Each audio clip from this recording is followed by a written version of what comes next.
Hello everybody, it's Dio from Firm But Fair Gaming, bringing you another video. Hello, everybody. Welcome to this week's weekly challenge rift number 299. So, hopefully, this week is much better than last week. Last week was pretty horrendous, and I got a great kick out of reading all the comments. There's a number of funny ones, and it is hard to believe that these are based off of builds that a actual person has completed. It's the exact same items, skills, and the rift that they run. So it's pretty funny the kind of builds that we get. And last week was quite painful, and I got a really big kick out of the comments from you guys. So let's take a look at this week's build. So what do we got? We are working with a monk and we are wearing the Patterns of Justice. So the two-piece bonus is that Sweeping Wing gains the effect of every rune and movement speed is increased by 5% for each stack. Our four-piece attacking with Tempest Rush reduces our damage taken by 50% and increases our spirit regen. And then hitting with Rush while Sweeping Wind is active does 20,000% more damage.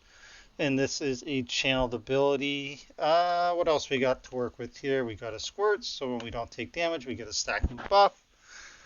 We have the memento, so enemies take more up to 800%. So we got 650 here for more damage from Tempest Rush for 5 seconds after we hit them with a blind, freeze, or stun. Our rings are, let's just call them pointless.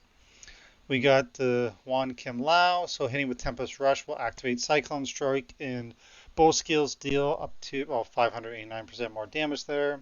Doombringer for a weapon, so a pointless weapon. We do have the Captain Crimson set, so we're going to get 20% more cooldown reduction and resource cost reduction, and that is going to turn into both damage and damage mitigation. The cube, we got Mantle Channeling, so more damage and damage reduction while we are channeling Tempest Rush. Ring of Royal Grandeur, which is going to let us wear both sets. And looking at our actual item, or our skills, sorry, Tempest Rush, so that's going to be our channel that's going to deplete our spirit as we go. Serenity, some immunity. Sweeping Wind, so we're going to get that damage amplification. Epiphany and Desert Shroud, some survivability. And it's also going to increase our spirit regen. Blind, and then Mantra of Salvation, cooldown. Get some dodge, damage against 75 targets above 75% health, and some overall resistances. So what do we got here? I'm just looking. So this is Tempest Rush. So as you see, it doesn't do a ton of damage yet, but as soon as we turn on Sweeping Wind, so we have that buff, and then it's going to do a ton of damage. And we're doing pretty good there, just one-shotting everything. Obviously, then if we do the Epiphany, we're going to get some survivability, regen, and whatnot. And then also, if we do a blind, it'll do even more damage as well. So the idea is basically going to be is that we want to keep our Sweeping wind up, and that'll help us destroy everything. We're going to get our 3 stacks, and then we can use our CDs as we see fit. And we'll even throw our mantra on and all that sort of stuff. But this looks like it should be a bit of an easier week than last week, so at least there's a bunch of one-shot. We'll find out the survivability here in a second. We don't have a ton of mobility that I can see, although we will be able to use Epiphany there to kind of warp around, so we might have to utilize that to the best of our ability for some movement. Oh, we don't even have a follower. I just realized that. There is no follower with us this week, so that is new and interesting. So let's go. Let's take a look at the Rift. All right, here we go. Put on our Sweeping Wind, pop our Epiphany, kill that. Let's blind the elites here so we easily kill them. Nice little progression, and we're just going to go. It's kind of hard to warp around and channel at the same time, so I'm basically just going to be saving the blind for when we actually come to elites, unless we come into a huge stack, but it doesn't look like it'll be that much of a problem to just absolutely destroy everything. As you can see here, we are just easily cruising along. I mean, we don't have a NEM, so that's unfortunate. Our Epiphany's back up. And yeah, this actually looks pretty simple, straightforward. We're just going to keep running for days. And everything should just die around us. Unfortunately, there's no real movement speed, but At least it is survivable, one-shotting, and we don't have that pain in the ass that we had last week. There we go. Got rid of that. Easy time here. Already a minute 40 ahead, so this one's going to be a joke in comparison to last week. Just refreshed our sweeping wind there. I mean, this is easy peasy. All we're basically doing is just running around hoping to find enough that we're going to spawn the boss, because this is easy mode. There's some more.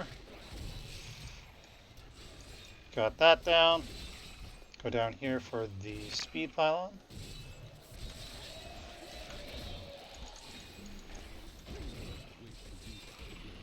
Where are we at? Oh, almost 3 minutes ahead. It's kind of funny how easy this one is in comparison. What I think, yep, I thought correctly that we need to go up here. There's another elite down there. Got that done. On to the next map. And it's nice that we're not even running out of spirit, so don't even have to worry about any management there in that regard. Shield pylon unnecessary, because we're never gonna die. Just trying to find the last couple points of damage here. Of course, when you stop channeling Tempest Rush here, it does a nice burst of damage, so we just want to keep this up as best we can, because we just want to try to one-shot the Guardian here, because we got 100 stack, and perfect, just like that. 236, nice and easy. So that brings us to the end of the rift. This one significantly easier and better than last week. Yeah, last week was something else, and like I said before, I definitely got a huge kick of all the comments. Some of them were pretty hilarious, especially the one calling out that they can't believe somebody ran this, and there was another one selecting the person at Blizzard who thought this was a good idea, what they thought about that person. It really made me have a good laugh. So yeah, this brings us to the end of the video. If you have any questions or comments, please let me know below. Be happy to answer those for you. And as always, check out our other videos. We got a bunch of guides out for the season. Hope you're enjoying Diablo 3 here in season 28. And of course, we appreciate like, shares, and subscribe. So please click those buttons, and we'll see you in the next video.